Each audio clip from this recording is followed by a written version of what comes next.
morning or afternoon or evening sa inyong lahat, guys. So, andito ngayon ulit tayo sa pang anong episode na ba to, guys? Pang-apat na natin, no? Pang-apat na to, pang-apat. Grabe, pang-apat na episode na. Pero ayun nga, before tayo mag-proceed sa episode natin today, syempre, magre-recap muna tayo sa third episode natin. I remember yung grabe yung usapan natin. Alam mo, tumatak talaga sa isip ko yung mga reflection natin dun sa third episode, di ba? Grabe. As in, grabe. Kaya kung ako sa inyo, guys, bago nyo panoorin nyo muna yung third episode kasi it is also a transition yung episode na yung third episode is also a transition para sa special guest natin today. 'Di ba, Maidas? Kasi 'di ba si Sir Vendrich, tama ba? Si Sir Vendrich yung ating guest speaker last episode. So this episode, we have an extra special guest na ipapakilala ngayon ni Maidas. So, pero before we proceed to that, magpapakilala ulit muna ako. So, hello guys, my name is Joshua Migueles Kataag and I will be one of your hosts for today's episode. I am Midas Trinidad, one of your hosts for today's episode. And I am Mikey Millicent Cusio, one of your hosts for today's episode. Ayan. Before ko pala i-introduce yung special guest natin, gusto ko lang bumalik dun sa sinabi mo, Shuno, yung last episode natin. Ano yung pinaka-tumatak sa inyo dun sa episode na yun? Kahit hindi naman quote, ano yung lesson na napulot sa episode? Sino mo na, Mikey? Sige, ako muna mauuna. Ikaw na. Siguro ang pinaka-tumatak sa akin doon, yung word na listen, makinig. Kasi ayan yung kumbaga isa sa pinaka-importanteng bagay na hindi lang importante sa atin, importante din to especially 'di ba sa ating religion or sa mga Catholic dyan or sa lahat ng religion, 'di ba? Like it's very important na nakikinig tayo. And ayan yung kumbaga isa sa pinaka-tumatak sa akin, yung pakikinig. Always listen. Ayun. Ikaw naman, Mike. Actually, agree din ako dun sa sinabi ni Shua. Tapos yung isang quote na no man is an island, sobrang tumatak din sa isip ko, sa heart and yung utak ko. Kasi kahit nandyan ka lang, you don't have to say anything. You can always just listen. Yun yung pinaka very special na narinig ko.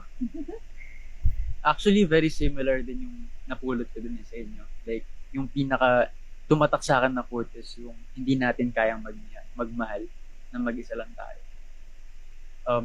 Like, it's a very simple saying, pero grabe, like, sobrang impactful. Siguro kahit dun sa mga nakinig ng episode na yun, like, sobrang insightful niya dun sa topic natin na faith and mental health and paano ba siyang nagde-relate sa isa't isa. Ayun, for this episode naman, so last episode, ang guest natin is Sir Vendrich. He was an assistant campus minister dun sa Lourdes School of Mandaluyong, my former high school. And for this episode, our special guest for today is a Capuchin friar and our former campus minister sa Lourdes School of Mandaluyong. He is a dear friend of mine as well. And I would like to introduce to you guys the Father Jose Mayo. Good evening, guys. Thank you for having me. It's good to be here and it's good to talk to three brilliant young people. I'm frankly nervous. Despite the looks, I'm a relatively young priest and I was ordained just last May. And I'm currently assigned at the National Shrine of Our Lady of Lourdes. And so this is where I offer the masses, offer the sacraments. But my actual day job is being reassigned from the school is to work as an assistant provincial secretary. So I help out at social media content and clerical work at the provincial curia. It's like the Malacanang of the Capuchins in the Philippines. So we do information work, we write letters, we try to publish our newsletter, which I could not bear to finish. So stuff like that. So I am a priest that's really mostly online. Ayan, pero siguro for an icebreaker na lang din bago tayo mag-proceed sa main question natin. Father, kamusta naman po ba kayo? Like you've mentioned na medyo online. So, for an icebreaker, how are you naman po, Father, lately? I'd like to think I'm fine. Ano, I am fine.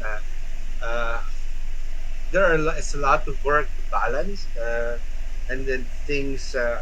I could be better, pero ibig sabihin lang nun is pwede ako maging hayahay. Ibig sabihin, I could feel more relaxed. But then again, reality is beckon and work beckons. So, but in general, considering the work I have, I'm okay. I'm joyful, and I find my experiences meaningful. So that's the best I can say. Ayan, we're glad naman po, Father.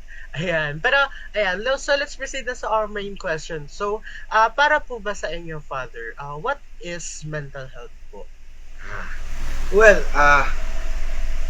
it's a relatively new term, so I really had to understand it before when it came out. Being mental health, and when I looked it up, it's really this all-encompassing concept apparently na will touch on physiology, will touch on experiences, kasi yung kabuuan ng kalusugan, but not in a physical manner, physiological manner, but more perhaps on a psycho-emotional manner. Now, yung psycho-emotional health, and I'd like to include psycho-emotional, spiritual health ng isang tao, really becomes this, parang, siya yung core ng pagkatao. Kasi, ang katawan natin, para siyang shell. Tapos, yung pagiging tayo natin, katayohan natin, our identity, kaakuhan natin, I'd like to invent that word, yung acting kaakuhan, is really seated in that consciousness. And the health of that self-concept, the health of that consciousness, is really, I think, yun yung mental health. So, medyo misleading pag sinabing mental health. Misleading in a sense, kasi pag mental, parang psychological lang. But it really touches on the emotional. And, without us realizing it also touches on the spiritual. So, and this is the seat of identity, as I always like to say. This identity mo rin yung katawan mo, but it also yung conscious identity mo, yung health mo, yung para sa akin. Umpisa pa lang tayo, grabe naman yung mga terms na binigay sa atin ni Father. Like, umpisa pa lang, alam na. Pero ayun po, so let's proceed naman po. So, di ba po, Father, hindi naman po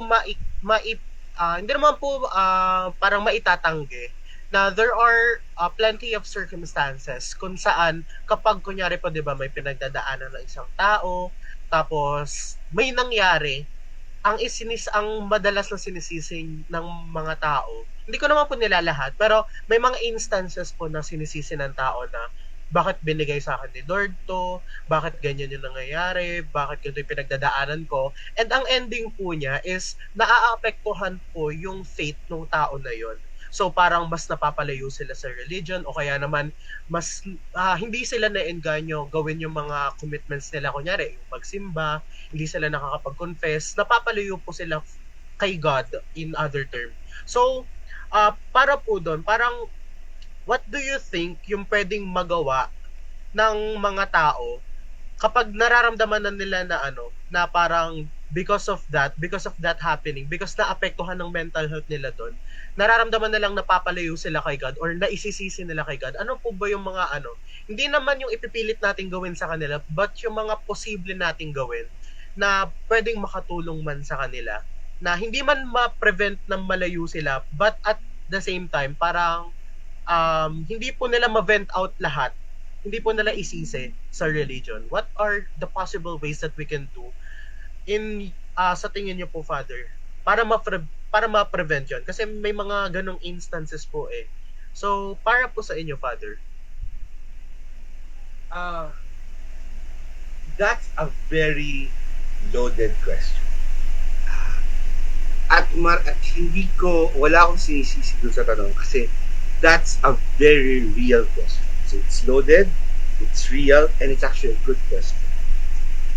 Pero also the question implies, may kasama sa question na mga assumptions na medyo tagilid, which is part of the problem. At walang isang sagot sa tanong kasi ang daming pinaghuhugutan ng tanong. So, kailangan nating unpack yung naging tanong mo. It's going to take not really a while, pero you have to walk with me pagdating dito. First. I think you began, and correct me later ha, kapag may hinulang ako, so singit lang kayo. You began by asking, pag may unfortunate nangyari sa akin, ang pinresent ay iisipin ng tao, ibinigay sa akin ito of Lord ng Diyos. Now, let's unpack that first instant. The very first instant. Does God give you evil? Presuming na what you think na yung nangyari sa kanya is something evil or unfortunate. Magkahiwala yun. Okay. Again, si evil, kung ano binigay, dapat mag-ibalik na. Magkaiba yung evil sa unfortunate. Bakit? May evil like, for example, yung asing kasamaan. Yung, ikaw ay, for example, I'm sorry for if this is a red button, may ni-rape. As if ibinigay ni Lord na ni-rape ka. For example, o kaya nabangga ka ng truck. Parang may mga asip yun, sinadya. Yun. Or, for example, pwede naman kasi ipinanganak kang mahirap. Bakit pinagkaiba ko yung evil at saka unfortunate? Meron kasi mga circumstances in which you are born that are beyond your control. And things can also be done to you which is really evil. So either if it's an evil thing or an unfortunate thing. Usually, for example, unfortunate, pwedeng sakit. Nagka-AIDS. O kaya nagka-diabetes. Nagka-cancer. Tama na rin yun. Kailangan i-distinguish din. Kasi bakit? When evil or unfortunate things happen to us, usually, ito'y dapat yung siyasatin. Ang presumption, number one, actually not the presumption, but the truth, God never gives or hindi nang gagaling sa kanya. But what happens pag may masamang nangyayari? Dalawa yan. Either pinapahintulutan ni Lord na may nangyaring masama. Or yung masamang nangyari is a fruit of the natural course of things. So, in a sense, pinahintulutan pa rin niya, but it's something na hindi niya pipigilan.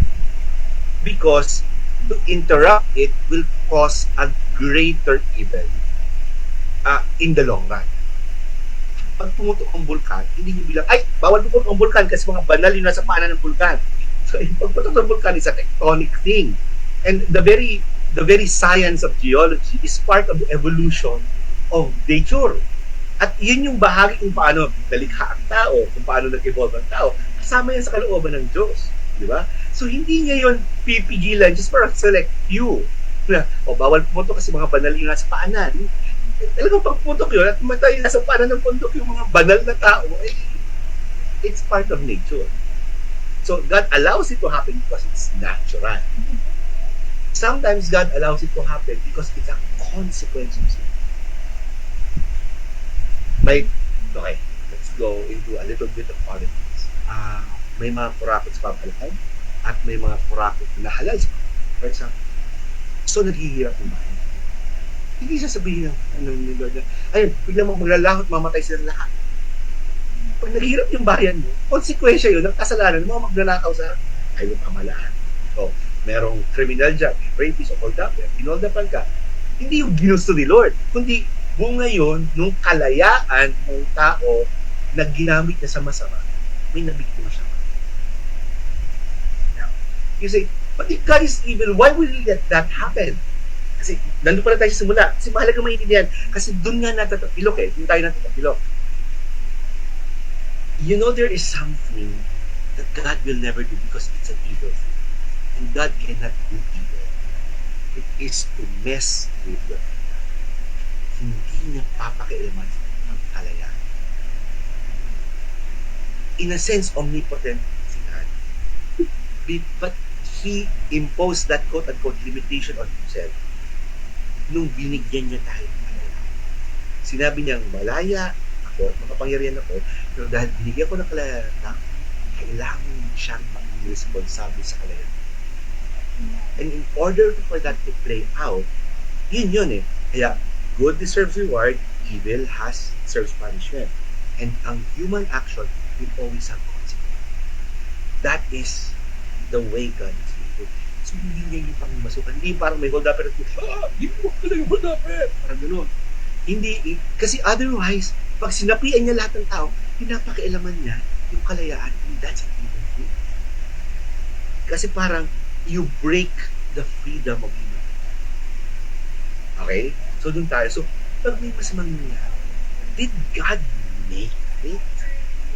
Siguro, ang magandang tanong, bakit mo pinahintulutan, Lord? That will be a better question. But, bakit mo ibinigay as if God wanted it to happen? Would be a questionable reason. So, siguro to bring someone to look at the person, why would God allow evil? So, papasok tayo sa why would God allow evil? At lagi may dalawang, at least two predominant answers yan. God allows evil, number one. He knows that in His own time and in His own way, He can undo the evil. Kaya mong ayusin ito. In the long run. Minsan hindi sa panahon ng tao, hindi sa timing natin, hindi sa para natin. Pero sa dulo niyan, pag may pinahintulutan siyang masamang mangyayari, sa dulo niyan, maayos niya. O pag gagawa siya ng paraan, eventually, maayos siya. So good will always triumph. So, He sometimes allows evil kasi alam niya, triumph siya dulo. Parang for example, sa teacher, na sobrang terror, pero alam niya, kapag binigyan, pag finish niya kayo, sigurado siyang matututo kayo. So, pahihirapan niyo, papahintulutan niyo kayo mapunta. Kasi alam niya, pagkatapos ng course niyo, papasa kayo, matututo kayo. Parang ganon. So, that's one. Number two, something similar to that is because it allows for training. Sorry, I anticipated the example. It allows for training. Meaning, yung tao ay magkakaroon ng pagkakataong tumatag at tumibay dahil doon sa napahintulutang ginagawa. Nagkakaroon siya ng mas malawak, karunungan, at mas matatag. So, ito yung dalawang fruits of adversity. Because God will make good triumph at the end of time or in His own time. But also adversity makes for strong souls. You know? When faced correctly, it allows for strength. Much like yung nag-work out sa gym. Kapag hindi siya nag-e-effort, magdagdag ng weight, hindi lalaki, hindi siya mababatak. Yung taong gusto magpabatak sa gym, kapag medyo kampante na siya sa binubuhat niya, dagdagan niya yun. Parang, mas mahirapan siya ng konti. Kaya nga, di ba, may kasabihan sa nag-workout, no pain, no gain. Di ba? Diba? Apply no pain, no gain to life. Di ba? Apply that to life. So, doon tayo papasok. So, tapos tayo sa unang leg. Ngayon, ang doon ay aalis siya sa pananampalataya, questioning niya yung religion niya because of that. Now, I think that will fall into place. Kaya siya aalis precisely because he is blaming God. Pero pag na-reorient mo yung blame, pag na-isaayos mo, then you start to understand what's the purpose of religion and spirituality. Diba? Religion and spirituality, therefore, is not something you escape. Kasi ganito yun eh. Kung sinisisi mo si God, kaya nagkaroon, kahit umalis ka pa sa simbahan niya, andun pa rin naman siya eh. Hindi naman siya mababawasan. Even if the whole world becomes atheist, God will not stop existing. Do you realize that? Diba? If God exists, even if the whole world denies Him, He will continue to exist. Oh, so isa yun. No? Pero religion really is about meaning. A genuine and truly good religion. Okay? What my adjectives? Genuine and truly good religion allows its members to discover. It allows its members to understand. Natuturuan nito ang kanyang mga kasapi makaunawa ng karunungan, kahulugan, at kabutihan sa mundo. Now, religion is dead when it has not spirituality. Ibig sabihin, anong pinakaiba nun? Ang spirituality, yun yung naging personal. Yun yung personal mo na pagsasabuhay ng religion.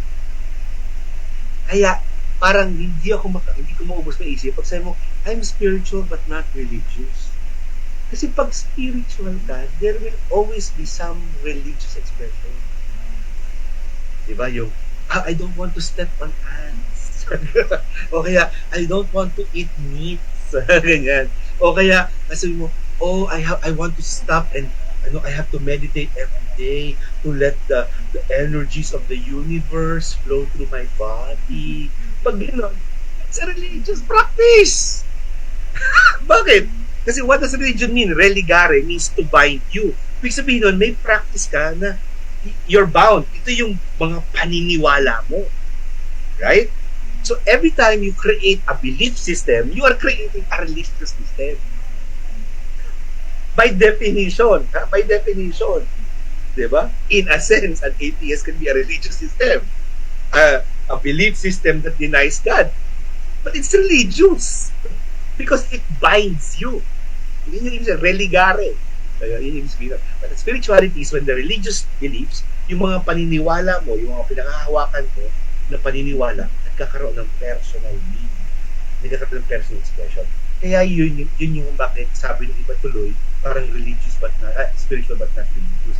Kasi minsan gusto nila yung very personal. Feel na scared. Kasi hindi nila ma-imagine kung bakit kailangan may mga common tayong paniniwala. Kasi gusto nila, basta ako naniniwala ng akin na lang yun, huwag yun ang yung pakilaman, kanya-kanya tayo. Yun yun. So, nagiging one man o one person religion. Pero it does not mean na mawala yung religion. Pero the thing is, ang religion always needs a personal expression. At yung personal expression mo must always be guided by beliefs. Mutual na.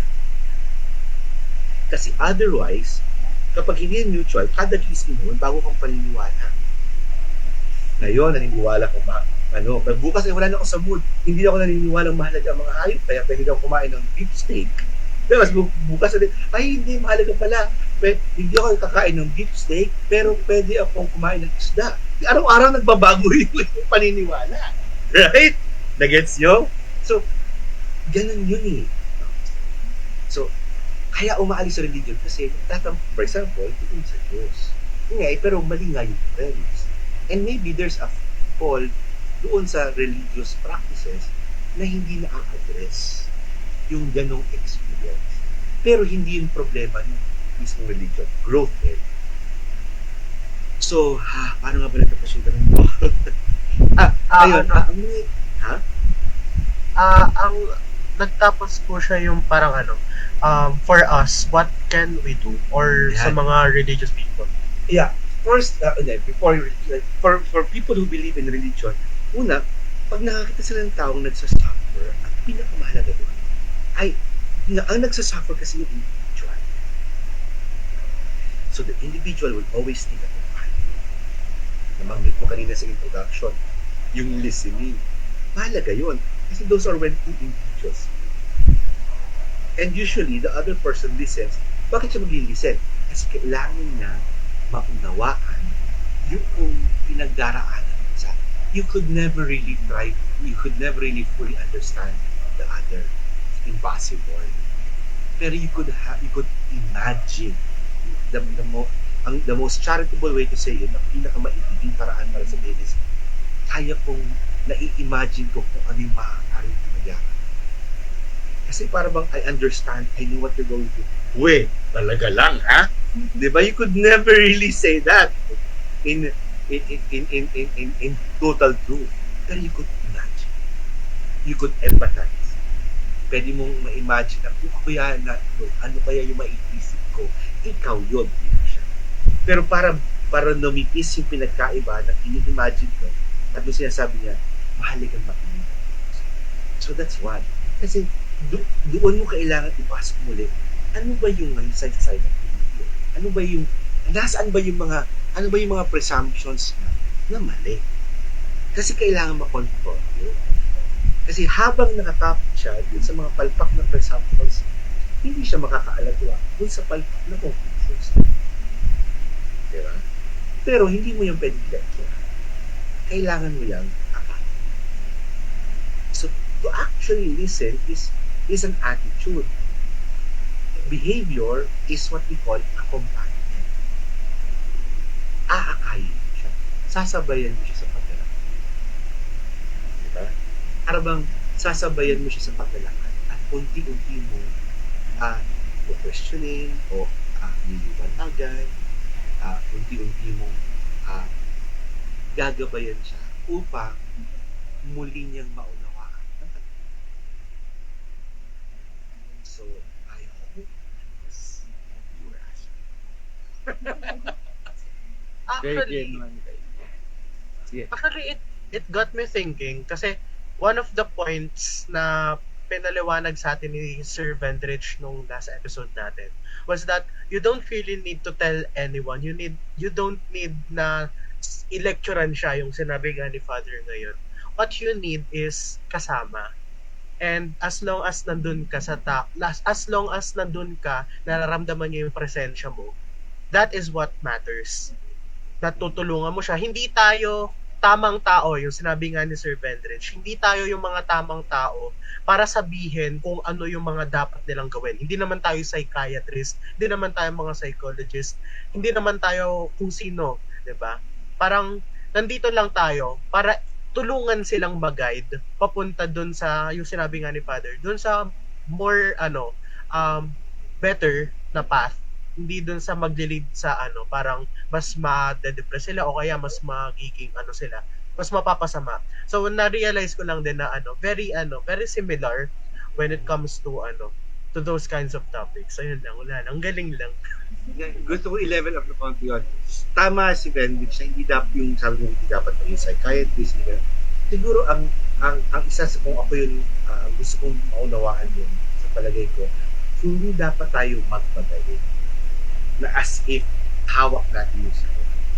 Kasi kapag may tao nagsasuffer, kalimutan, yung sagot nasa kanya. Kasi kahit alam naman natin yung sagot, kasi posible naman alam mo yung sagot. Posible naman alam mo yung susi. Ang punto na to, kapag hindi pa handa yung tao, kahit sabihin mo, hindi yan makikinig. At kahit sabihin mo na yung sagot yan, hindi yan papansinin. Sayang na yung laway mo, mapofrustrate. Okay? So the key is to make the person realize the answer. At hindi ikaw mag-lecture, hindi ka mga halagaan. Okay? Kasi bakit? Mahalaga din kasi, alam mo kung saan mo gagabayan. I remember, ang nagsabi, the key, the requirement for leadership, alam niyo kung ano? Is vision. Ang taong walang vision, hindi pwedeng mag-leader. Kasi hindi nila alam kung saan natin ang kanyang pagkasukan. At ano ang sinasabi ni Jesus? Ang kailangan mo, makinig sa tulig ng pastor. Ibig sabihin nun, may pastor. And I like this. Okay? It was explained to as a catechist, pero I think pwede natin extend to sa mga taong counselors, or peer, yung mga nasa peer counseling, yung mga peer counselors, or kahit mga magkaibigan. But faith-filled. Ang pastol daw kasi, may tupa. Pero usually, yun lang naisip natin. We forget about the sheepdog. May asong kasama ang pastol. At anong trabaho ng aso? Tahulan yung nasa gilid-gilid. Kasi kung sino yung pinakamalayo sa pastol, minsan hindi na marinig yung sigaw ng pastol at yung boses ng pastol. So sila yung nadi-distract, sila yung mga naliligaw, sila yung mga umahabol sa mga paru-paro, o akala nila, umaalis na yung pastol, hindi pala na naririnig. Mas matalas yung pandinig ng aso, ng sheepdog. So pag naiiwan yung mga nasa gilid-gilid ng kawan, yung aso, tatahol ng tatahol. Natatakot yung tupa, lalapit, itutulak ng aso, papalapit sa kawan, yung mga nasa gilid-gilid, na hindi marinig yung pastol. Pero narinig kasi ng sheepdog yung pastol. So, ang trabaho ng aso ay hindi magpastol. Ang trabaho ng sheepdog ay ilapit ang tupa para marinig ng tupa yung pastol. Isa lang ang pastol. Isa lang ang pig na dapat sundan. Usually, peer counseling and sometimes mental health counselors, guidance counselors, or kahit na, for example, ministers or kapag meron kang or religious ministers, mga church ministers, kung sino man yung mga formators, mahalaga din sila. Isa lang dapat yung mapapagod. Ang tanong kasi dito, anong sinasabi, for example, ng Diyos, ng religion, ng spirituality, ng gospel, anong sinasabi niya sa buhay? Anong kahulugan mo sa iyo? Diba? At pag nakita ng tao yun, yung liwanag na yun, based on your friendship, nagtagumpay ka bilang aso-aso. Agad ako. Diba ba? Ayun, add ko lang din, that is very insightful and napaalala ko doon sa sinabi sa akin ng guidance counselor namin before. Ang sabi sa amin ng guidance counselor namin, hindi ko trabaho or parang as much as possible, iniiwasan ng mga guidance counselor na ibigay agad ang sagot sa'yo o kaya naman bigyan ng advice. Ang pinakatrabaho nila is hayaan nilang ma-realize mo yung sagot na alam mong ikaw mismo ang nakakaalam. Tas wala lang, natandaan ko lang yun dun sa sinabi ni Fato. Correct. That's precisely even how Jesus works. If you go back to the gospel, the Bible, Jesus will preach to the crowd. Pero pag pinansin mo yung one-on-one conversation niya with the apostles or with the chosen disciples, the inner circle, o pag may sinner siyang nakausap, he will sometimes give stories, parables, kasi they have to realize the lesson of themselves. Yun yung paradigm ni Jesus. Diba? Never siyang nanunumpa. It's usually yung mga kaaway niya yung, hey, dapat ganito, dapat ganyan. Sila yun. Kasi usually, nagtatanong lagi siya eh. Kaya ang tanong niya lagi may sundot. Di ba? Kaya doon sila naiinis. Kasi pag nagtanong si Jesus, alam nila yung sagot, tapos they're never comfortable with the answers. I think that's an important thing. Kasi sometimes, some people, when they realize the answers, they don't like the answer. Yun yung issue. And this is the danger sometimes with mental health. Sometimes, it seems, but hindi man lagi, na parang dapat yung sagot is something like. Diba? Minsan yung attitude, gusto ko, para ako ay masaya sa aking mental health, kasang-ayon ka sa aking ma-affirm lagi kung ano yun sa palagay ko. Hindi yung nag-challenge ako na kahit kung yun, ang nadi-discover ko yung tama. And then I-encourage ako to embrace change in my life. Not to say that you're okay where you are and you don't need to make an effort. So feel empowered and love to stay where you are. It's one thing. Pwede kasing mahal kita as you are, tanggap kita as you are, pero at the same time, I know you could be better.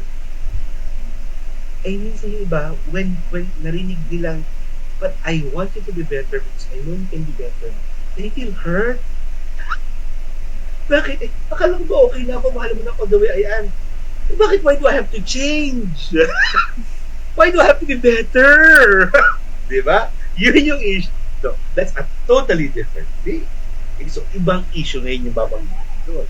Iba ngayon yung i-accompany mo siya doon. Di ba? Eh kaso, minsan, pag maray siya, wala ng mental. Right? So, that's actually for me, in my experience, yun yung tricky balance. No? Meron doon, para bang, how broadly, gaano ba ka-lax in definition natin na? At ang tricky part dyan is, kailan yung alam mo ito yung dapat mong alagaan sa kanya, pero kailan mo siya push sa edge para matrigger siya grow and grow. That's a difficult balance. Pero kailangan. Pag ikaw ay may kalyo, may kalyo na parang, hindi, dapat ganito, dapat ganyan. Parang wala makinig. Basta just do this! Yun yung religion na ang galing na kaalis na ako. Ayoko na kasi hindi ko makita yung sarili ko. Tapos parang nakakahula. Nakas lang. On the other opposite end is like, no, there's no like that. Whatever you are, God loves you. And, you don't need to change. Just stay like that. The other end naman yun. The thing is, the middle ground is you are loved, but you are also challenged to become a better, more lovable, and more loving. Parang ganun. That's And I think, to reflect lang, kasi napag-usapan natin last yung sinabi ni Rev about balance. Naalala ko lang yung pinag-usapan natin last episode na you cannot give meaning to life without suffering. Na parang si God niya, si Jesus, he experienced suffering from the cross, and then the resurrection happened after. Na parang hindi mo makokontrast kung ano ba yung mas maganda at ano ba yung masama hanggat hindi mo yun na-experience. So parang na-reflection ko na rin na parang yung experience mo na, tough challenges and obstacles, when you get past those obstacles, dun ka siguro mas maliliwanagan na, ganito pala yung buhay when you go through a challenge.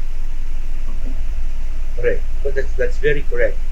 Also, since you mentioned the crucifixion, every time I encounter, di lang yung the full passion, let's begin from the agony in the garden. Okay, parang ganun. Pero the full thing, the full passion until crucifixion. One consistent thing that I always mention about, ang laging sinasabi ko sa kanya, that only goes to show na normal magsama. Huwag tayong magugulat pag may suffering sa mundo. Kasi minsan, ang napapansin ko, some, not all, with some people who seem to have go through difficulty when it comes to money. Bakit? Tulad ng tanong mo kanina, bakit nangyayari siya? Dapat nga pa-include ni Lord to. Na para ba, minsan, ang nasa-sense ko, hindi naman lagi, pero parang in my own exaggerated mind sa isip ko, parang ano sa palagay mo? Ano ka entitled ka na? Bawal kang mag-suffer? Mamumuhay ka sa mundo na walang pagkapanganak hanggang pagkamatay? Isang hirap, wala kang pinagdaanan? Yung kaunting matapilo ka, napakalaking trahedya na sa buhay mo. Parang ganon.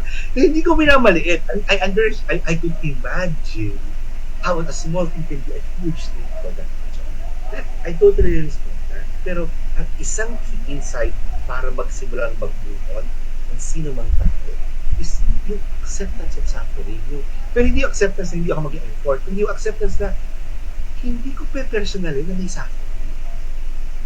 Kasi natural to. Sino ako para magtanong bakit may suffering? Ang key kapag may suffering is not to ask, why am I suffering? The question is, what do I do sa gitna ng suffering?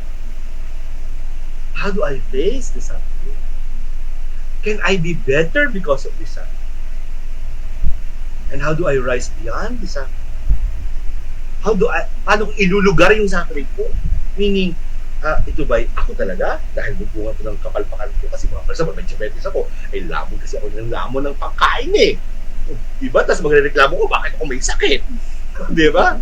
O, ito ba'y bunga ng lipunan, ng palpak na sistema? O, ito ba'y bunga ng kapalpakan din ng ibang tao? Ilulugar ko muna siya. Tapos saka ko siya. Pero kapag nagmaktol tayo, bakit ka sa nagka-suffer at all? Then yung tulad na po natin pinag-usapan, kaya ni Lord. And Jesus gives us a very important insight at the beginning. Remember his prayers of Gethsemane. Inamin niya ayaw na nung nakikita niya pa. Alam niya yung sabi, Lord, if it be possible, let this cup pass from me. Lord, kung pwede lang, huwag na lang sanang pagdaan. Yun yung pagdaan. So kahit si Jesus, ayaw niyang pagdaanan ng passion. Kung siya lang ang tatay. Pero tingnan niyo yung kasunod niya. At ito yung redeeming part ng prayer, which is the most beautiful part. But your will and not mine. Pero Lord, bahala. So kung ano man yung pahihintulutan, kung ako tatanungin mo, huwag sana. Pero pag ginusto mo, pero ang point mo, pag pinahintulutan mo, ay di haharapin na. Right? And that's a beautiful attitude dating sa inevitability of suffering. Pagdating sa realidad na hindi mo maiiwasan na may palpakan sa buhay at yung pagdurusa, ang ganda ng attitude. Parang, bahala ka Lord. Pero hindi dahil wala akong gagawin, bahala ka Lord. Kundi, bahala ka Lord. Kung ito yung gusto mo, ayusin natin. Harapin natin. Right? It was a position of positivity. Diba? And just imagine kung ano yung sinasabihin niyang bahala ka Lord. Puputungan ako nito.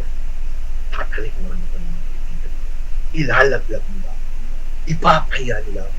Tutorturin nila ako. Isasabit nila ako sa krus. Mamamatay ako. Bahala ka Lord.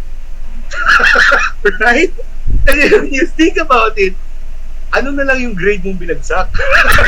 When you think about it, ano na lang yung iniwan ka ng ex mo? And when you think about it, di ba? Hindi ko binamalit yan, mabigat yun. But my point is, when you think about it like that, di ba? Suddenly, to many people, yun lang pala. Kaya ang biro ko minsan dyan, sige, kung hirap ka na, pagpalit na lang kayo ni Jesus sa krus, ha? Si Jesus na lang dadaan dyan, ikaw na lang ismabit ko sa krus. Natawanan ko yung host ko. O, diba? Sabi ko sa iyo eh. So, hindi ko siya minamaliit at hindi ko siya deny. But it's really about putting this in the context. And it's also about checking ano ba attitudes. So, para pag na-realize siya na kaya ko pala itong i-face positively. Hindi ko pa, I don't have to be a victim. Yan yung isa eh. I don't have to be a victim. When I fight, I don't have to do battle. Sometimes all I have to do is resist. To stand for. Diba?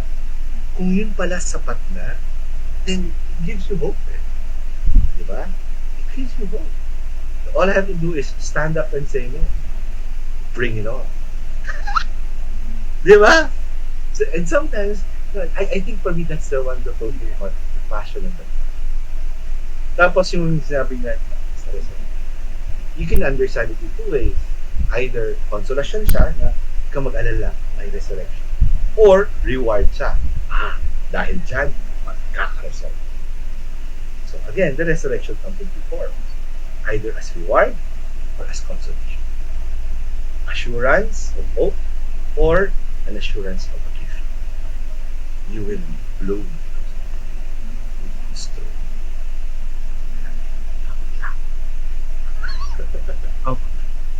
Actually, di ba like, napag-usapan, nung inalok kita na sumali dito sa mag-guest dito sa podcast, napag-usapan natin yung topic na to. Tapos, may tumatak talaga sa isip ko din yung salitang resiliency.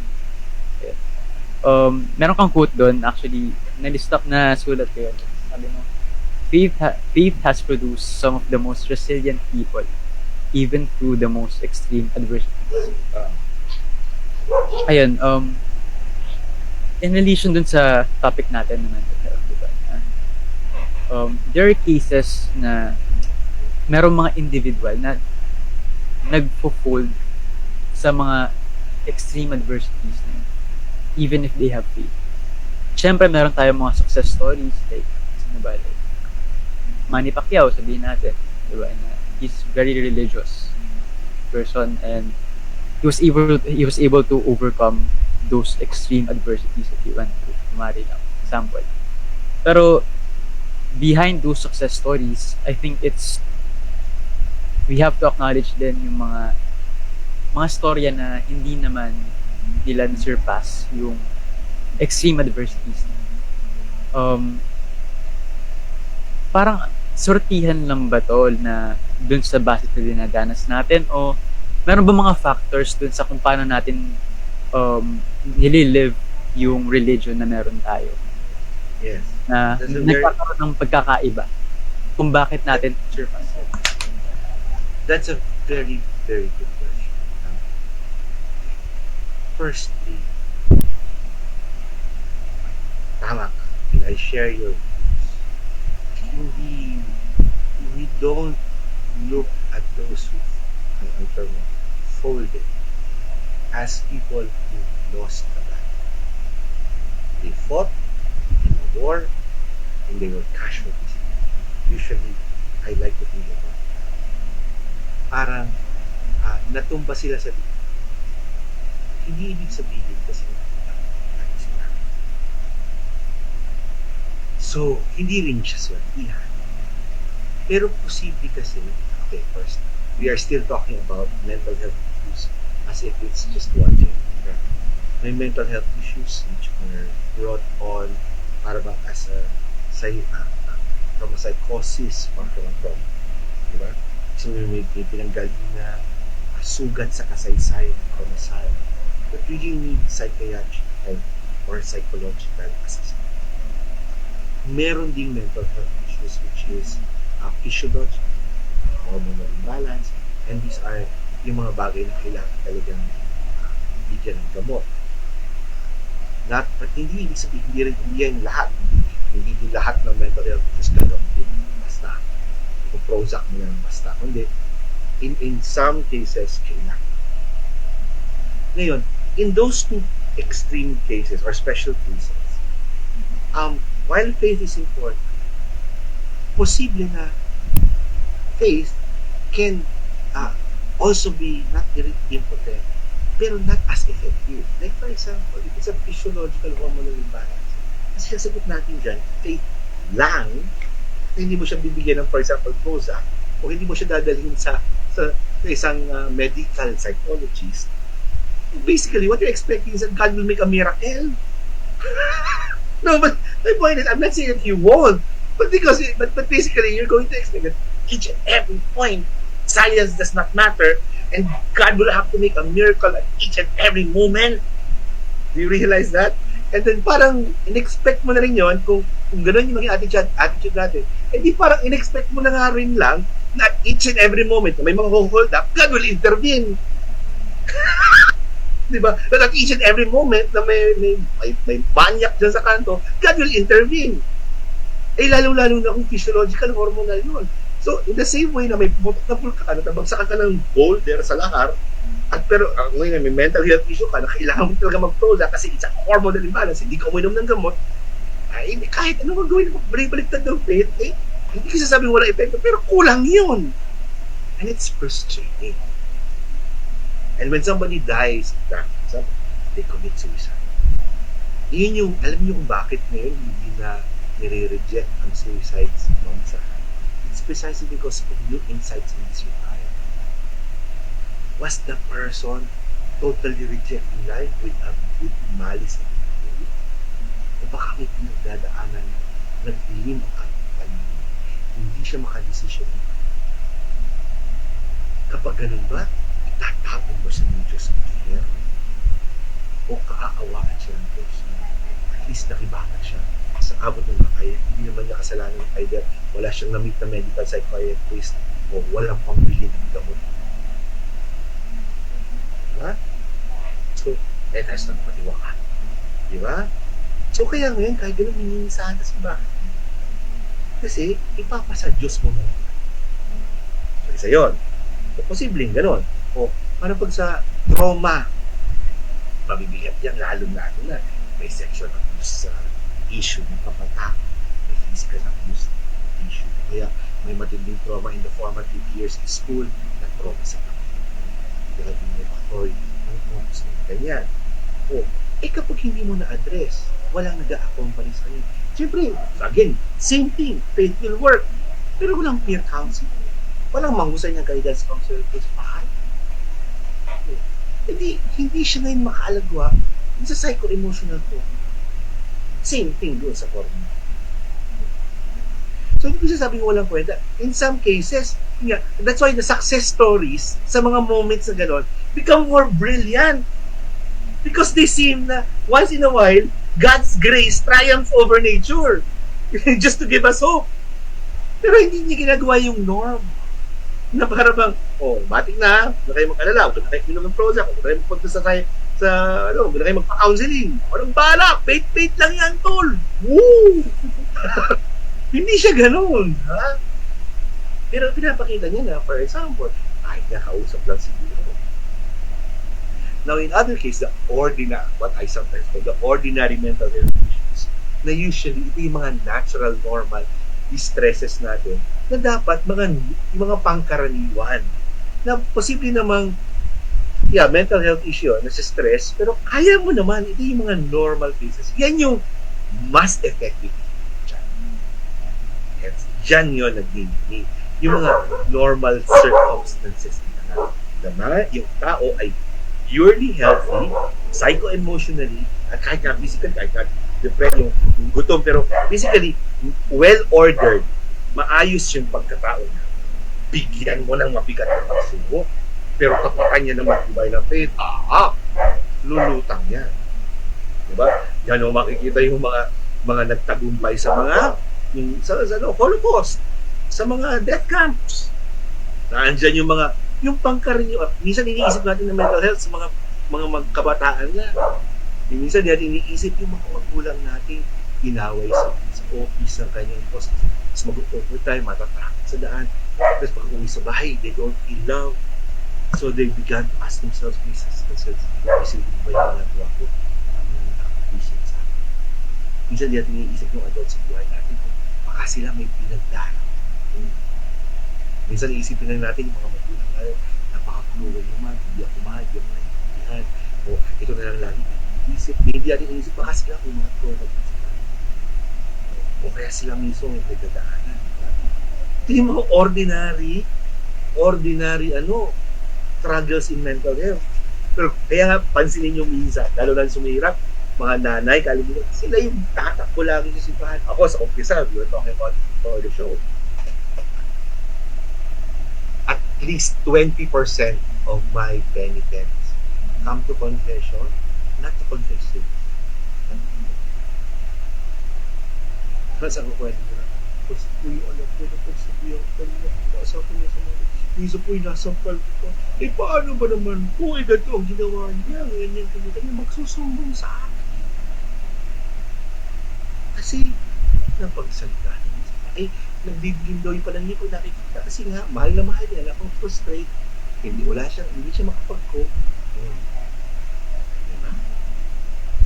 Doon sila kumukuha ng strength. Ibayin mo yung loob. Buhatin mo yung sarili ko. Buhatin mo yung tayo. Alampasin mo muna yan. Hindi yan, yung opinion nila sa'yo ay hindi na nag-define sa kung sino ka na. Magpakabuti ka ng nanay, kahit sa palagay mo, hindi ka na-appreciate. Huwag kang mag-alala, nakikita ng Diyos. Yun ang kailangan mo. Right? So, this is where the faith comes into play. Because now, they start to discover meaning and purpose. They start to discover that beyond their troubles, may halaga at may kahihinatnan ang sakripisyo. Yung kanilang pagdaan sa mental health issues. So, yung tanong mo, Midas, na pero hindi siya ganun kagalit. We tend to compress mental health into others. Faith will always have a role pero in different, sa palagay ko lang, in different ways. Parang exercise will always have a role in your life with pain. Pero pag ikay paralyzed sa stroke, kahit anong exercise ang gawin mo, hindi huli na. Ang kailangan may palliative is there. Diba? Guess mo, parang gano'n, do you understand, diba? Ang gamot, kaya ka pa magagamot, kumalat na yung cancer. O, hindi dapat dati pa pala. Yes, so the same thing with faith. We have to understand it individually, and with great charity and sensitivity. But faith will always have ultimately, no, in these cases. Tsaka, I love yung nasabi mo kanina, yung mga extremities na parang, kanina sinabi mo na parang, inaasa lang natin sa Diyos lahat na nagkakaroon na ng, kailangan mo palang magpa-konsulta sa psychiatrist, ganyan. Yung mga ganun na, kumbaga naalala ko dun yung salitang, nasa Diyos ang awa, nasa tao ang gawa. Kumbaga. Yeah. And so, ikaw ba, Rev, like for you, yung extremities na ganun na ginagawa ng mga religious na tao na parang, for example, yung parang, idasal mo lang yan, yung mga ganun. Na parang, although, yung dasal naman kasi, it's effective eh. Pero, yung term na, merong kasing mga instances na, sa tingin ng isang tao, na dasal lang ang kailangan at walang gawa. Yung mga ganong extremities. It Yeah, does, kasi, okay. I'm sorry. Yeah. Well, But those moments can be unfortunate. I don't, and they happen. I don't think it's malicious. It's not always malicious. It can be ignorant sometimes, pero not willfully ignorant. So we have to face that also with some charity. Kasi baka, for example, let's put it into categories just for easy conversation. Category A, physiological. Category B, psycho-emotional trauma. Ganun. Category C, ordinary. Okay? Pag yung nagpapayo ay nasa category C, tas akala niya si category A ay category C, natural, ang sasabihin niya, dasal mo. Right? Pero hindi ibig sabihin nun na malisyoso siya. Baka kasi hindi niya naunawaan ang pinagdadaanan ng category A. So maybe the lesson is that before we say idasal mo lang yan, we have to at least be sensitive to whether we are familiar with the situation nung kausap natin. Pangalawa, posible naman kasi sabi, idasal mo lang yan kasi baka ang presumption, yun lang sinabi, pero ang ibig sabihin niya ay, idasal mo muna kaya yan. Di ba? Parang gano'n.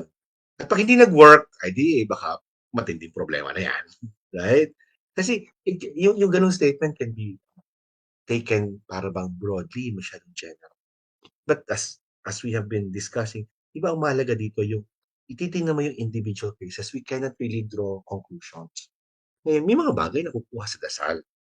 Pero sabi ko, pag category A, category B, baka mahirapang dasal lang. No? Baka kailangan mong pero ibigay na sa santo. Just kidding. pero, pero hindi lang aasahan mo. Di ba? Hindi mo lang, di ba? Kahit paggawa ni Padre Pio, baka ang gagawin ng santo, ang gagawin ni Padre Pio ay pakilala yung taong yun sa isang taong mas may sensitivity sa pinagdadaanan niya. Di ba? Yung nagkataon na, hindi, baka, alam mo, baka you are clinically depressed. Nagkataon lang, may sabay siya o may nakakwentuhan yung nanay niya. Hindi kaya clinically depressed yung anak mo? Parang niya. So, maybe that is the answer of the dasal. Diba? So, pero yes?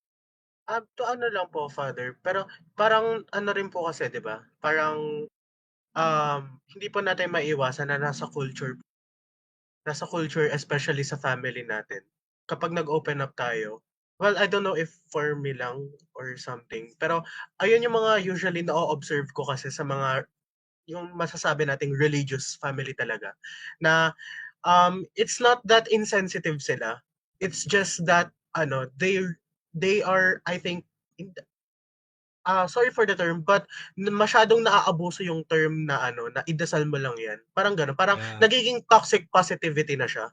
Yeah. Parang yung pagiging optimistic nila, imbes na makatulong doon sa tao na yun. Dahil nga kunyari, nasa category A siya. But the family don't know that.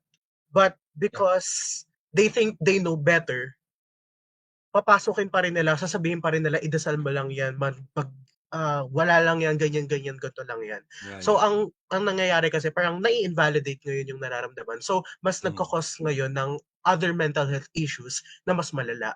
Yeah. So, parang, ayun po. Yeah, yeah. I agree.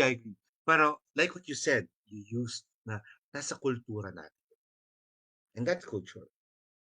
It can be, forgive the term, it can be a culture that is yet ignorant or apprehensive about mental health issues.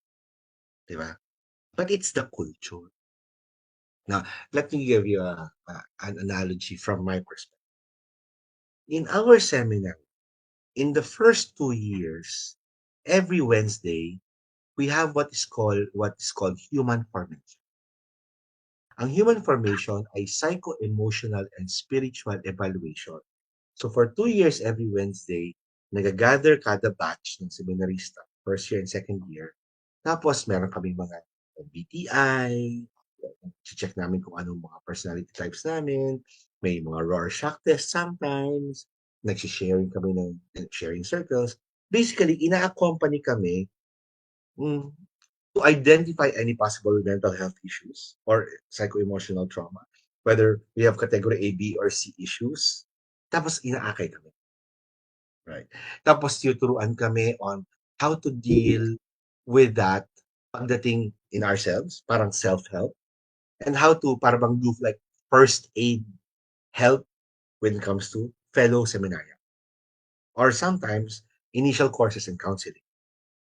Now, kaya ko sinabi yan kasi minsan may older friars dati na wala na naman ngayon. Pero and I don't think they said it in with malice. Pero human formation, wala akong kwenta yan, kwento-kwento yan. May buksan yung sugat mo, sasara ulit. Ano naman, nagbago ba yan? Parang ganon, right? So we also got that cynicism. At minsan, may ilan, hindi mo lahat ng older friars, alam namin ibang-iba. Kasi pag nagsama-sama kaming younger friars, kahit dati mo ako, younger friar pa ako, na yung mga batch na dumaan dito, madali kami magkasundo. Yung pag nagkatampuhan, usap tayo, ganyan. Yung we adjust well. Di ba? We handle our stress as well. Pero alam namin, pag may nakasabay kami, minsan, not always, some other older friars na parang, ay, hirap ang samahan ko. Hindi ba niya naisip na dapat na-realize siya gano'n? Tapos ma-realize namin, wala siyang human formation. Kami lang. So, this is a cultural thing. This is not religious. Yun yung gusto ko i-point out. Now, kung ang aming kongregasyon ay pamilya, then yung mga bata lang, for example, the younger generation, ang conscious dyan. Tapos yung medyo older generations, mga magulang, titas, and lolos and lolas, sila yung medyo cynical, idasal lang. Ganyan. Right? Pero eventually, di ba, for example, your group, eventually, maya-maya, kayo ng mga nanay at tatay pagdating ng panahon. And then, yung henerasyon ng mga lolo, nanay, tatay nyo, they will naturally fade away. And so you begin a new culture, which is more positive, and not toxic positive, sabi mo, pero which is more, less anxious about these things. Yes mo? So kayo yung magsisimula ng bago. But this is not an issue of religion. It's an issue of culture. Nagets nyo? That is an important distinction to make. In the same way, sa amin, kaya ganun yung matatandang friar namin, hindi dahil sa bukasyon namin bilang cappuccino, hindi dahil sinabi ni St. Francis yun. Kasi yun yung kinalakhan nila. Kami bago with all this new knowledge, we live our Capuchin vocation and our Catholic faith all the better because of that knowledge. So, this knowledge does not threaten us. But this shift takes time. At kung kami, ipagtatampo namin sa mga nakatatanda sa amin, bakit kayo ganyan? Ay, wala kaming patutunguhan. Diba? Mamumuhay kami sa sama ng loob. Just because they can't help it. That is how they grow. Diba? Parang sa inyo, kung sa pamilya nyo, very religious families, sasabihin, dasal mo na lang yan. I will ask you, do they know any better? Tayong nakakaalam better, shouldn't we exercise more understanding? Meaning, not to tolerate and say it's okay for them to say it, pero yung well, mommy, it's not like that. Ipapaliwanag mo. Pag hindi ko pinakinggan, edi huwag. And then, kaya nga mahalaga. Remember kanina what I was telling you, ang ginagamit examples, peer group counseling, mga faith circle. Yun yung examples ko. That's why, kayo yung nakakaalam. And if you're a man of faith who can balance yung pananampalataya at yung isang healthy understanding of mental health, then kayo yung makapagsisimula ng bagong safe spaces among your peers na hindi kailangan antagonistic with your elders. Kasi minsan, nagdag pang mental health issue yan. I feel rejected by my parents. They don't understand me. Well, and sometimes I would say, dear, they really can't. They're too old. Give up that expectation. Tapin mo na lang. Di ba? Minsan ganun eh. When we make expectations, pag narinig mo, ito, kahit sa inyo, kahit with those people without mental health issues, pag narinig mo yung sarili mo nagsasabi, they should. Oh, mga pag sa Tagalog, dapat kasi ganyan. Dapat, yung pag narinig mo na yun, stop and think. Yung dinadapat mo ba? Are those real expectations? O dinadapat mo kasi ito yung ideal, pero hindi naman achievable yung ideal dun sa kausap. And so, your expectations are false hopes that can never be fulfilled at ang magiging bunga lang yan, frustration sa'yo. Oh, and then nanganak pa ng mental health issue sa'yo. Eh minsan, tanggapin mo na lang. Di ba? Don't cling to false expectations para masaya ang buhay mo. And just, ano yan, sabi nga ni Mother Teresa, be the change you want to see in the world. Di ba? That's how we change the world. By being the change you want to see in the world. Kumbaga, Rev, what I'm taking away from this talk right now is, alam mo yung saying na, kumbaga, unspoken expectations are premeditated resentments. Kumbaga, I like that. I haven't heard that before, Midas. You should have shared that with me earlier. But you ayun, are not far from the kingdom of God. hindi, pero ayun, like, what I'm taking away from this is to just, ayun nga, yung napag-usapan din namin nung last episode is to just focus on the things that you can control. Yeah. And siguro sinabi na, let God hold on to the things that you can. Pero I would just like to add then na we could also choose to empathize and understand those things that we can control. Na Ano? we could also choose to understand and empathize to those things that we can control.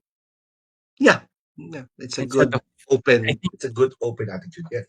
it's a good way to, I guess it's about being open-minded sa mga bagay na hindi natin kontrolado. Correct. Correct. Kasi Mahalaga yun. kapag kahit kasi nasabihin natin na, ay focus lang ako sa mga bagay na nakokontrol ko. Eh paano kung yung mga bagay na hindi mo kontrolado, hinahayaan mong makaapekto sa'yo? Instead of understanding and empathizing with it. Yeah. And You know, I learned something in the vision because of that. Yung, I think, to share ko sa iyo yung one time with you. Do your best and let God take care of the rest. Parang ganun. And then the saying that work as if everything depended on you and pray as if everything depended on God. And those are not mutually exclusive. You do the same thing. Kasi yung dalawang sayings yan, you have to balance them. Let let let let them both be valid. No? Kasi they will temper each other. I mean, kapag feeling mo gusto mong stretch to a certain degree yung ito, tapos parang mali na yun. Hindi, i-re-rendahan yun isa. Ano yun? Do your best and let God take your best. Kasi it takes humility eh. Yung, alam mo yung hangganan mo. Yung tulad yung sabi mo, Midas. Alam mo yung hangganan mo. At dun sa mga bagay na wala ka, ang sabi mo open-minded, tama din yun. Pero yung sa mga bagay na wala ka, kailangan tanggapin mo muna siya as it is. No, without expectations so that you don't have resentments. Kasi it's beyond your control eh. Diba? And so the attitude to things beyond your control is first acceptance. And acceptance is not tolerance. I mean, acceptance is not tolerance sa parang okay lang. Acceptance is what, alam mo wala kang magagawa. So, you're not expecting to do or achieve anything that's impossible yet. You can desire to change something, pero ang kaya mo lang gawin, yung babaguhin mo siya doon sa aspeto na within your power.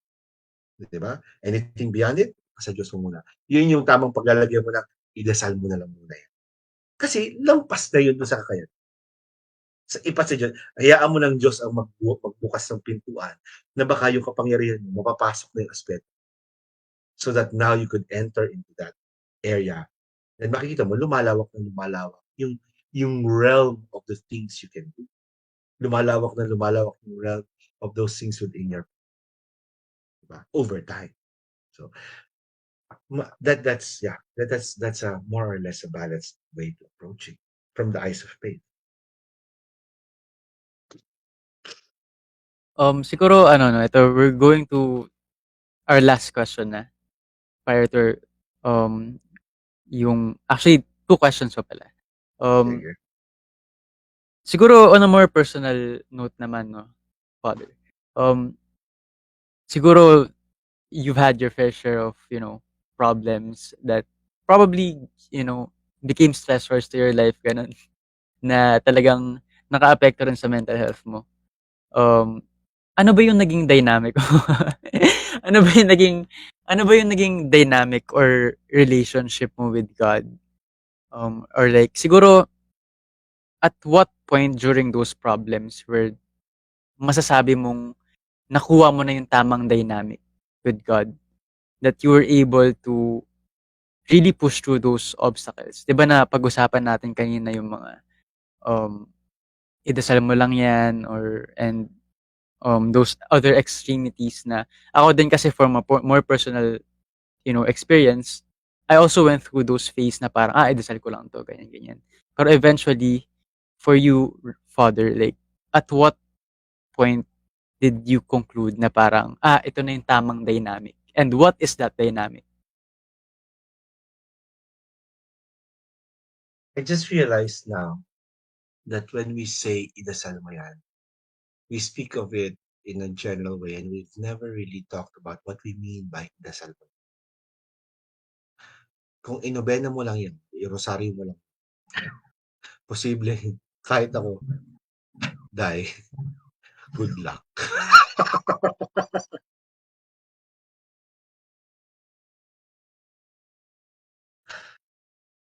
From the top of my head, I could think, and I will not share, Okay lang. but I could think of at least 3 deeply painful, deeply difficult,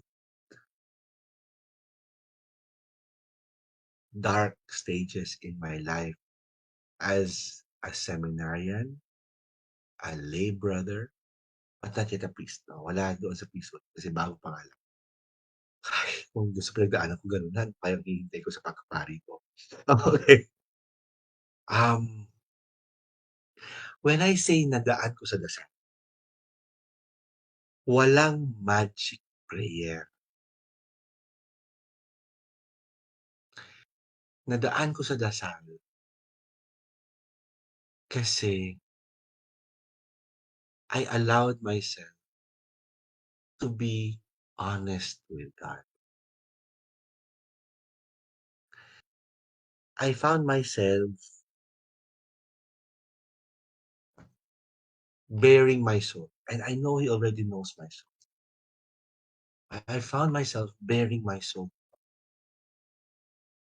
In one case, even in my act. Nagkwento ko ng galit ko sa kanya. Nagkwento ko ng tampo sa kanya. At kung maririnig nyo lang yung prayers ko in my heart, nagmumura ako. Yung hindi ko nirendahan yung galit ko. I didn't feel I need to be afraid of opening myself to God in prayer. Kasi minsan ganun yung mga tao na nakakayang sabihin kasi bawal magalit sa Diyos. Pag nakakarinig ko ng gano'n, sasabihin ko, Nay, sabi mo bawal magalit sa Diyos, pero alam mo ng Diyos galit ka sa Kanya. Sabihin mo na lang sa Kanya. Tapatin mo lang sila. Kasi kahit hindi mo aminin sa Diyos sa panalangin mong galit ka sa Kanya, alam na niya. Pag may tampo kay Lord, alam na niya. Aminin mo lang. And I think if there's a dynamic, that kind of honesty, yun yung nakaraos sa akin kasi kahit may mga moments na nagtampo kay Lord, or hindi mo siguro nagtampo, pero yung nagrebelde, pero yung sa Tagalog, Batanggay yung Tagalog, nag-alboroto, nag, parang kung sa tao nagwala, nagtampo, pinagtyagaan niya ako. And my repeated moments na nag-a-unload ako sa kanya, I felt he was pain. He sat listening. He never judged me. He never took it against me. I never felt heavy na God was being sad that I was saying all these things to him. All I felt was that he was just taking it all.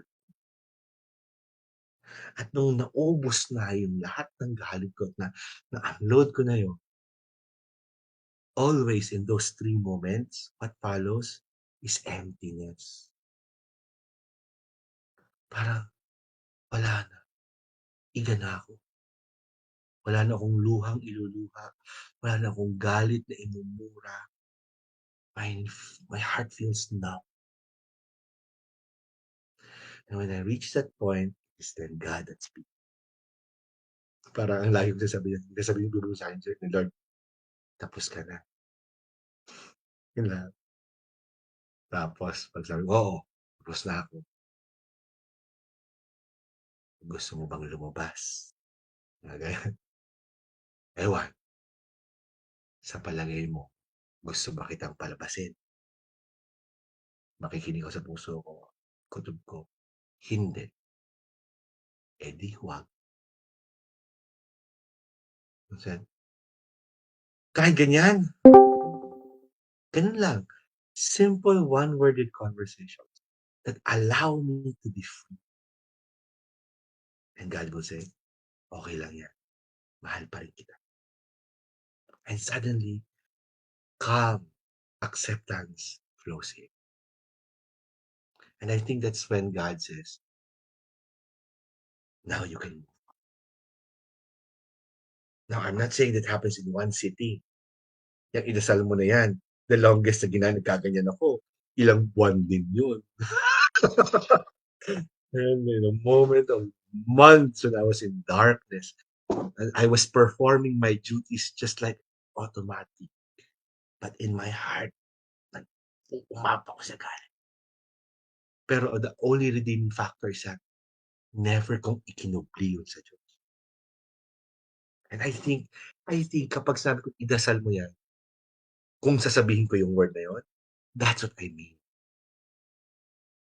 Huwag mong itago sa Diyos ang sugat mo. Huwag mong ikubli sa Diyos ang pinagdaraan. Ibuhos mo lang. Kaya niya yan. Hindi siya masyasyak sa sinasabi. Kasi bago mo pa sabihin yan, alam na niya. Ang kailangan lang niya, sabihin mo. Para maamin mo sa sarili mo na kaya mo yang sabihin lahat. Yun yung point sa idasal mo. Not magic prayers, but come into the presence of God as you are. And just be yourself. Yun. I don't know whether that was the answer you were looking for, Midas, pero that I was think that was my dynamic. If there was any dynamic that you want, that is my dynamic. And to anyone who may be in a category C, diba, ABC tayo naman, a category C, and sometimes maybe even a category B, kasi that's essentially what you do with your counselor. You really have to unload with your counselor. You have to be honest with your counselor. So perhaps with categories B and C, mahalaga yung ganong uri ng dasal. Okay? Not some superstitious magical words or magsasabi ka ng relics at saka ng mga krus sa leeg. Not that kind, but a genuine relationship of honesty with your God. Yeah. I think to add lang din po, that's parang as humans, that's kumbaga it's perfectly normal kung bakit napakahirap gawin ng bagay na yun. Kasi when you look at it, parang ganun din, 'di ba po kapag nagko-confess tayo. Napakadaming taong natatakot mag-confess. Not because takot sila, but because they feel vulnerable na sinasabi mo dun sa ibang tao yung mga nagawa mo. And siguro it's just human instinct na mahirap tayong mapunta or ayaw natin mapunta sa lugar na vulnerable tayo. Kasi we constantly feel the need to protect ourselves. Yes. But at the same time, it's very important na tandaan nating lahat na vulnerability isn't weakness. Mm. Vulnerability and accepting that you are vulnerable at that situation is actually a strength kasi Yeah. you acknowledge and you know that you can be vulnerable, and if you know that you are vulnerable, then tsaka mo magagawa, then you can do something about it. Kasi kapag hindi mo inaccept sa sarili mo na vulnerable ka, you're just denying it. Kasi we all know, you know to yourselves that you are in that situation. Pero hindi mo lang ina-acknowledge. So, knowing and acknowledging that you are vulnerable, you can be vulnerable, that is a strength that I think a ble- a very beautiful thing na dapat nating matutunan na na it's part of accepting ourselves, and it's part of let's say it's part of knowing na we are humans. We Mm. from time to time we are going to be put in this situation. From time to time we are going to be vulnerable. Right. And once na ma-overcome natin to, we are going to be better. I know for sure na you will learn something from that. And katulad ng mga pag nagko-confession tayo po, 'di ba, na once na-embrace natin, once na we let God, we say to God lahat ng mga nagawa natin. For me lang, pag ako po nagko-confession, kapag nasabi ko kay God, kapag nakapag-confess ako sa lahat, he- I feel light, magaan sa pakiramdam. Kasi it's nice to feel that despite all of those things, despite me being vulnerable, I wasn't judged, and someone still accepted me. Mm. And it really felt nice to feel like that. Pero in order for us to grasp that, in order for us to fully understand that feeling, we need to be vulnerable muna. And Yeah. I totally get it naman kung nahihirapan yung iba kasi mahirap naman talaga. Yeah. But it's something that we need to accept talaga. Ayun lang, to Yeah. add lang po. You're right, and that's a beautiful insight, and that's why yung minsan 'di ba, word yung safe space. And kanina again, nabanggit ko yung mga peer counselor, mga counselors, mga youth ministers. The safe space is not really just it's really a place where you could allow yourself to be vulnerable. Tulad nga ng sabi. Kasi nga yun yung the irony there is when you do uh, yes, accepting your vulnerability is a strength. And ironically, when you accept and allow yourself, recognize your vulnerability, it's also what makes you stronger. It allows you to be more comfortable in that vulnerable space. Pag naging komportable ka doon, then it stops being a vulnerability. It becomes a position of strength. Um, uh, Two things. First, in scripture, God says, my heart does not, I do not seek bullocks or sacrifice, but a humble and contrite heart. Ang gusto niya is mapagpakumbaba at nagsisisi na I mean, yung alam yung kanyang kasalanan, alam yung vulnerability, at mas kinalulugdan daw ng Diyos yun. And this attaches to one of my favorite sayings personally. Um, Sometimes there are regrettable events in our lives. Pero when we embrace that, accept it, and learn from it, they stop being events that we regret. They can be regrettable, but they don't have to be something we always have to regret. Kasi even the regrettable moment can bear fruit, good fruit. Kaya nga yung promise ni Lord, di ba? Kaya nga, isa pinapahintulutan niya yung evil kasi makakagawa pa siya ng makakadraw out siya ng mabuti kahit sa kapalpakan. And so when that happens, hindi naman nagiging good yung bad. Pero the bad stops being so bad. To the point na you can accept the bad, but it's in the past. But because what you have in the present is the good that somehow was drawn from the bad in the past. So even the regrettable things are no longer regretted, but apparently appreciated. So kasama yun sa pag-embrace ng vulnerability mo. Ang galing, ano? That's human nature. Kaya ako naniniwala na yung insights na to will always find some nugget of truth in Christianity na ang galing ng pagkagawa either ng wisdom ng Diyos o ng pagkagawa ng tao. Na despite all the difficulties na pinagdadaanan niya naturally in life, he is actually built to last. Pag nakita lang niya yung wisdom na to. He is a man, nothing will ever overcome him. Pag nakita niya yung wisdom of his action.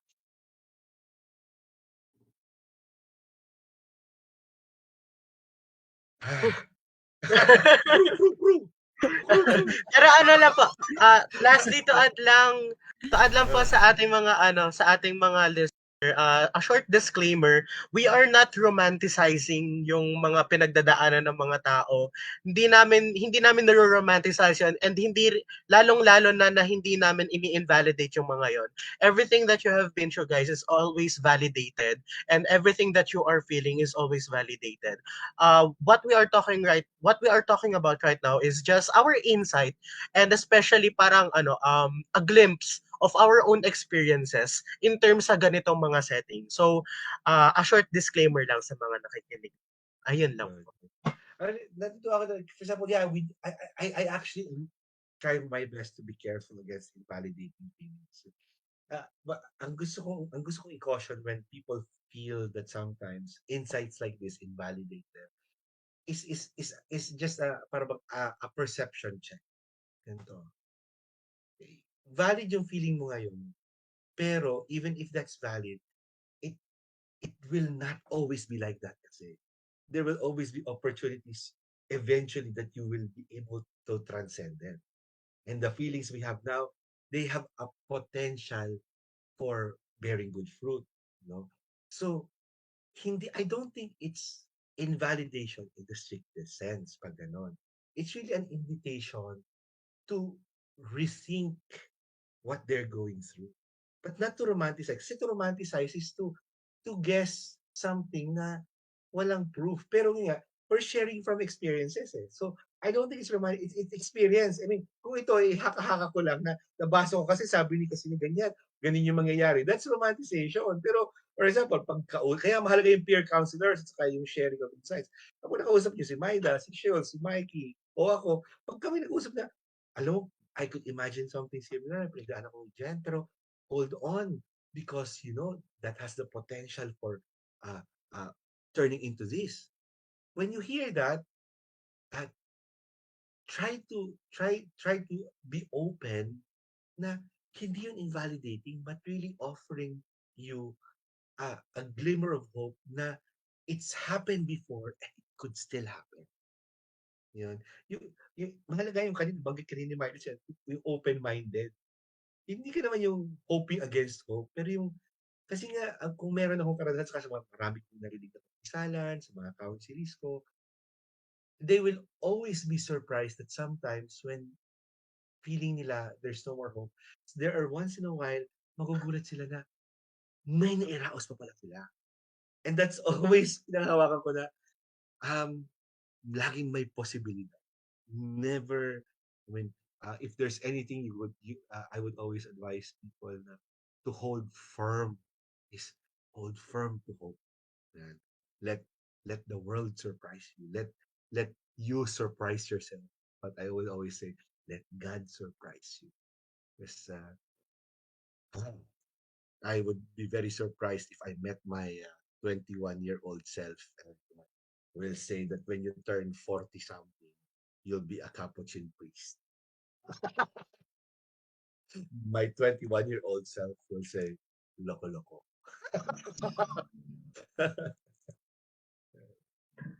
He will. God surprises. I think, ano, this, no, like this, tawag na to, this episode natin, it's very insightful when it comes to being wise. Alam mo yun, like, parang, it's yung wisdom. Ayan yung term eh, the wisdom na na-share sa atin, yung mga insight na naibigay. It's not, basically, it's, kumbaga, life lesson na I think na mabibitbit ko. I don't know lang. I mean, for me, it's lang, parang maraming life lesson na I can bring. Lalo lang, kunyari, ngayong magpapasukan, all of the things na mapagdadaanan ko, iikot sa isip ko yung natin, yung episode natin today. Parang, maybe yes, yung mga ganitong points kapag ganito yung napagdadaanan ko. And I think that's really great na may nakuha ako, may napulot ako sa talk natin. And Yay! I really feel grateful kay Father. Kaya ngayon pa lang po nagpapasalamat po kami Father for accepting na maging guest po namin for today po. Ayan. I So, enjoyed this kayo, podcast. Congratulations again. Likewise din naman, Father. Really enjoyed this episode. Yay. ayan. So, I think that will be a good a good ending natin that will be our last question na. So, ayun, guys, any thoughts, insights? Um, sobrang dami. Sa ngayon, sobrang dami ko bang kailangan i-process sa episode na to. Pero, I guess what I really pick up on this is yung kahalagahan ng perception natin sa mga bagay-bagay. Kasi, minsan kasi kahit, ayun nga, valid naman yung feelings natin, pero mahalaga din pala yung na tignan natin yung kung paano natin tinitignan yung feelings na yun at yung mga challenges na na-experience natin. Kasi yung perception na yun, magiging catalyst siya that could be that could help us overcome those challenges. I think yung na-pick up ko talaga dito is yung kahalagahan ng perception sa mga problema natin. Ayan. Actually, kung iisipin mo, parang yung pinag-aralan natin before sa psychology. Pinakauna kapag nagsasay ka, dapat marunong ka makinig. Pangalawa, kapag nagsasay ka, dapat marunong kang open-minded ka. Yung perception mo is hindi narrow-minded. So, I think, na-relate natin. Wala lang, naisip ka lang bigla. So, ayan. Mikey, do you have any thoughts? Um, actually, wala na masyadong masabi kasi ako, honestly, hindi ako magaling mag-speak out or mag-voice out ng opinions ko. And it's a lot to process tonight. So, I think I don't have anything to say. Grabe, no? Grabe yung yung kumbaga naibigay ngayon. Kahit ako nagsisink in pa yung iba. Nasa ganung process pa. Pero ayun, with that, I think that is a good closer na po. Again, we thank you very much, Father, for accepting our invite. And we hope that we can see you soon. Hopefully, meron mang humaba man yung mga episodes namin. We hope to see you soon again. And Yeah. ayun, guys, do you have any last thing to say po, Father? Oh no, thank you. I appreciate being here. It's a joy to speak with you and pasensya na with the intellectual impacho.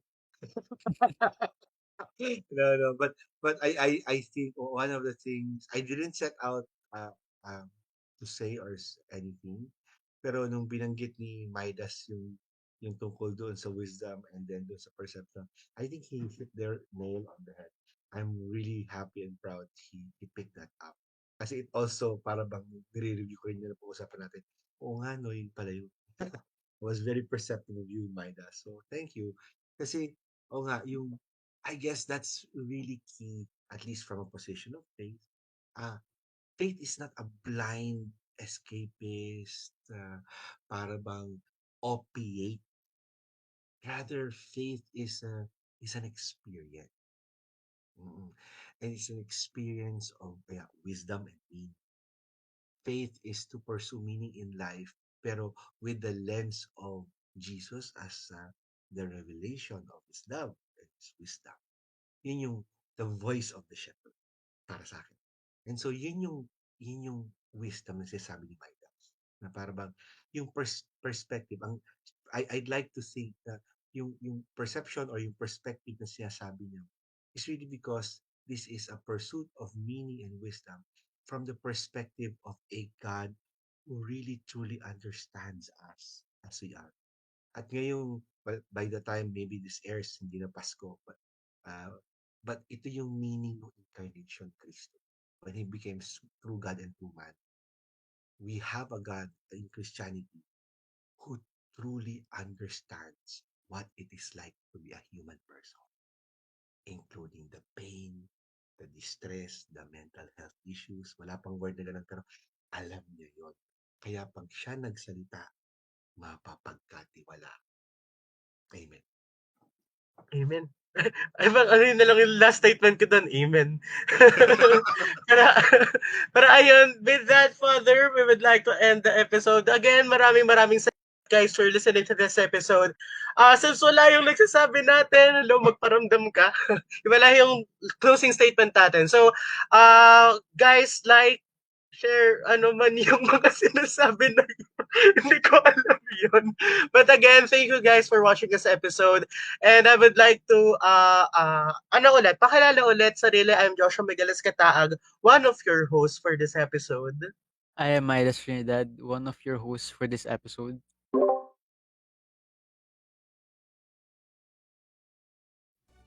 Ayan, so thank you again, guys. Thank you, bye-bye.